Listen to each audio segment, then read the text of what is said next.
लगातार अपनी आंतरिक समस्याओं से जूझ रही कांग्रेस के लिए बुरी खबर नॉर्थ ईस्ट क्षेत्र के बेहद अहम राज्य असम से आई है। वैसे तो पूरे नॉर्थ ईस्ट में कहीं भी कांग्रेस का नामो निशान बचा नहीं है, सिवाय थोड़ा बहुत असम के, लेकिन अब जो कुछ भी बचा था वो भी जाने वाला है। दरअसल असम की राजनीति में बड़े उलटफेर होने के संकेत मिल रहे हैं।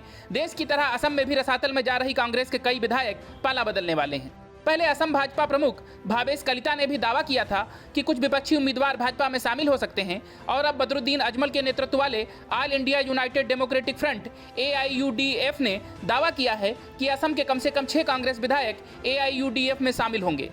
AIUDF विधायक और पार्टी महासचिव करीमुद्दीन बरभुइया ने कहा है कि असम के कम से कम 6 कांग्रेस विधायक उनकी पार्टी के संपर्क में हैं और वे जल्द ही पार्टी में शामिल होना चाहते हैं।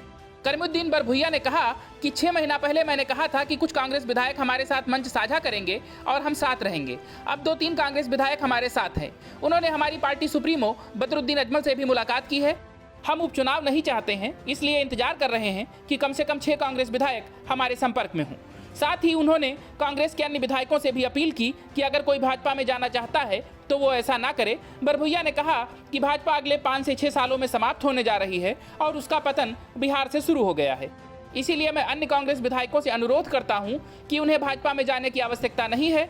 हम शुरू से ही नागरिकता संशोधन अधिनियम CAA का विरोध कर रहे हैं। हम असम समझौते का भी समर्थन करते हैं। असम के अधिक हित के लिए भाजपा में ना जाएं, अपने क्षेत्र और राज्य के बारे में सोचें और AIUDF में शामिल हों। AIUDF विधायक ने आगे कहा कि कांग्रेस विधायकों के अलावा कांग्रेस के कई अन्य नेता भी पार्टी में शामिल होंगे और 2 सितंबर को बारपेटा जिला अध्यक्ष, राज्य स्तरीय महासचिव समेत कई कांग्रेस नेता बारपेटा में AIUDF में शामिल होंगे। गौरतलब है कि हाल ही में असम राज्य भाजपा प्रदेश अध्यक्ष भावेश कलिता ने दावा किया था कि कुछ विपक्षी विधायक आने वाले दिनों में भाजपा में शामिल हो सकते हैं। साथ ही उन्होंने कहा था कि सभी वर्ग और राजनीतिक दल असम के विकास के लिए मुख्यमंत्री हेमंता बिस्वा शर्मा द्वारा उठाए गए कदमों से संतुष्ट हैं।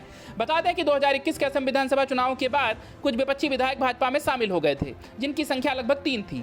बाद में उन्होंने उपचुनाव के माध्यम से अपनी अपनी सीटों पर जीत हासिल की। हाल के राष्ट्रपति चुनाव के दौरान कई विपक्षी विधायकों ने भी भाजपा और उसके गठबंधन को वोट देने की सूचना दी थी। राज्य की 2 राज्यसभा सीटों को भरने के लिए एक चुनाव के दौरान भी यही बातें सामने आई थी। Bureau report, news of India.